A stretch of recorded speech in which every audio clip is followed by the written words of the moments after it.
Prisonnier de ce château, les murs n'étaient en fait qu'une cage, une prison, qui nous enfermait tous à l'intérieur. Toutes les personnes qui étaient venues ici, tous les cadres accrochés, toutes les fissures dans les murs, tous les papiers peints qui se défaisaient, l'eau qui coulait à l'extérieur sur les vitres. Les fantômes qu'on avait la chance de voir à l'extérieur des remparts de cette maison avaient peut-être une chance de s'en aller. Nous, on était encore ici, occupés à corriger nos fautes. La nuit, je voyais tout le temps apparaître cette petite fille en robe blanche, avec en main une boîte en porcelaine, une petite danseuse avec un tutu, une petite musique qui se mettait en marche. Et chaque jour qui passait, cet homme que j'essayais de serrer dans mes bras, cet homme silencieux, avec du feu qui se reflétait dans les lumières de ses lunettes, j'essayais de lui dire à quel point j'étais désolé. J'essayais de lui dire à quel point je regrettais. J'essayais de lui dire sincèrement à quel point j'avais peur. Peur de ce qui viendrait après. Je me suis rendu à l'église, un peu plus loin dans le jardin, la journée, et j'ai trouvé cette petite boîte, avec 2 robes blanches, des cheveux conservés dans un sachet, des jouets pour enfants, et je me suis assis, imaginant les 2 filles dans le jardin, en train de jouer.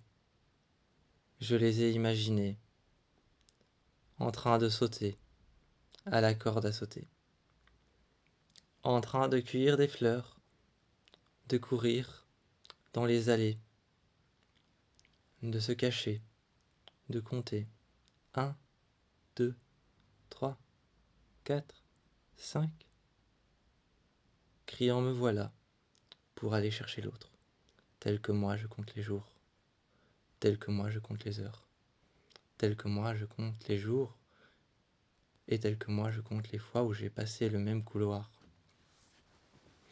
Prisonnier à l'intérieur, cet homme, avec des lunettes rondes et un feu ardent à l'intérieur des verres de ses lunettes.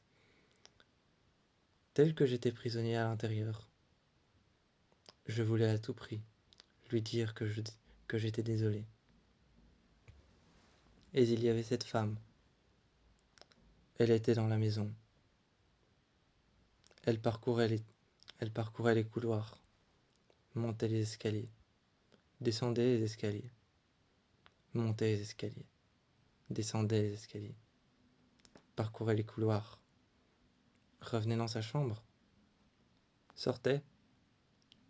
Ensuite, elle s'enfonçait dehors, dans l'eau. Quand il pleuvait, il y avait cet homme à l'extérieur du château que je pouvais apercevoir. Il tournait autour du château, mais sans même rentrer. Il observait attentivement chaque personne piégée à l'intérieur, piégée de son propre pardon, piégée de sa propre culpabilité, piégée de son propre piège. Chaque personne qui comptait les jours. 1, 2, 3. Chaque personne qui comptait les heures. 4, 5, 6. Chaque personne qui comptait les couloirs. Chaque personne qui comptait les réveils. Et le moment où on s'endort. 7, 8, 9. Ce fantôme était là à l'extérieur. Parfois il y avait ces femmes et cette vieille dame qui apparaissaient dans l'entrée. Un boudoir qui s'installait, des vieux fauteuils, et ces femmes avec de tout petits yeux, de tout petits yeux lumineux mais fantomatiques, qui donnaient l'impression qu'elles étaient vivantes, vraiment là, qu'elles partageaient la maison avec nous. Mais leur regard et leur apparence pâle et fantomatique, presque transparente et latente dans la maison. Leur murmure que j'entendais et leur voix que j'entendais à l'intérieur de ma tête. J'essayais de me pardonner, et chaque jour cette femme entrait dans ma chambre, et elle m'observait. Elle restait là, tête inclinée sur le côté, et chaque jour, son visage s'effaçait un petit peu plus, jusqu'au jour où elle est arrivée avec sa sœur. Elle, son visage était beau, magnifique, des yeux bruns, à tout casser, des joues, des pommettes et des fossettes, lisses, de longs cheveux bruns, des épaules bien droites, un buste qui était bien droit, lui aussi, une robe blanche, magnifique. Elle a tourné la tête lentement et a regardé sa sœur, sans aucun visage. J'essayais de me pardonner, mais c'était peut-être trop tard. Alors, comme toutes les personnes enfermées dans cette maison qui ont fait une erreur, je comptais les jours. 1, 2, 3. Et lorsqu'on avait la possibilité de sortir, on ne regardait pas le monde comme si on allait acheter un costard ou comme si on allait chez le tailleur. On regardait le monde comme quelque chose que nous ne connaissions plus. On retournait au château, on ouvrait la porte, et là on regardait le monde, l'intérieur du château, comme quelque chose qu'on connaissait par cœur, un abri, un refuge, un endroit dans lequel on s'enfermait. On comptait les jours, on comptait les heures, et on tentait avec les couloirs, avec nos erreurs, et celles des autres, avec le papier peint, et l'eau qui ruisselle sur les vitres à l'extérieur, et sur les murs à l'extérieur. On tentait en vain de se pardonner, et de trouver le moyen de sortir des erreurs et de la culpabilité que l'on s'inflige.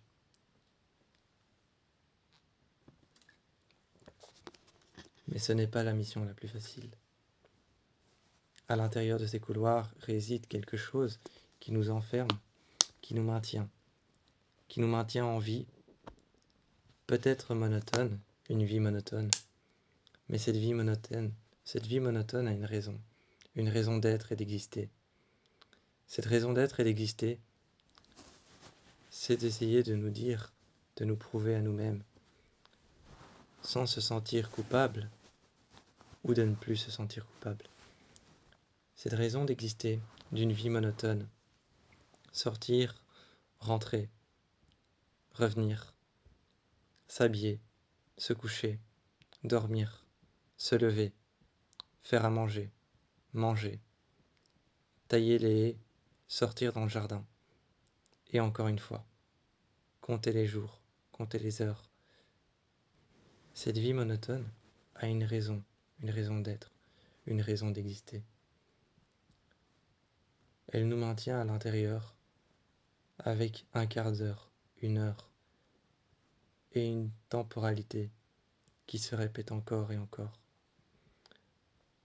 pour nous laisser l'espoir qu'un jour, on réussira à se pardonner, à ouvrir les portes, et à réapparaître dans un monde bien réel. Mais en attendant, on compte ce que l'on peut, on répète ce que l'on peut, et on se persuade. On se persuade d'un pardon qui arrivera dans les prochains siècles. Tant que la maison est debout, tant qu'il pleut dehors, tant que l'on peut sortir, tant que l'on peut sentir cette sensation d'étrangeté, et que l'on n'est pas tout seul avec notre culpabilité, que les autres contiennent leurs secrets, que les autres gardent leurs secrets. On s'accroche à des choses qui ont existé, à des personnes qui sont venues dans la maison de Bly Manor. Et on tente en vain de trouver le moyen qu'un jour on puisse serrer la main du pardon et sortir pousser la porte et abandonner ce château. Abandonner ce château qui n'en est pas un, mais abandonner cette salle de purgatoire.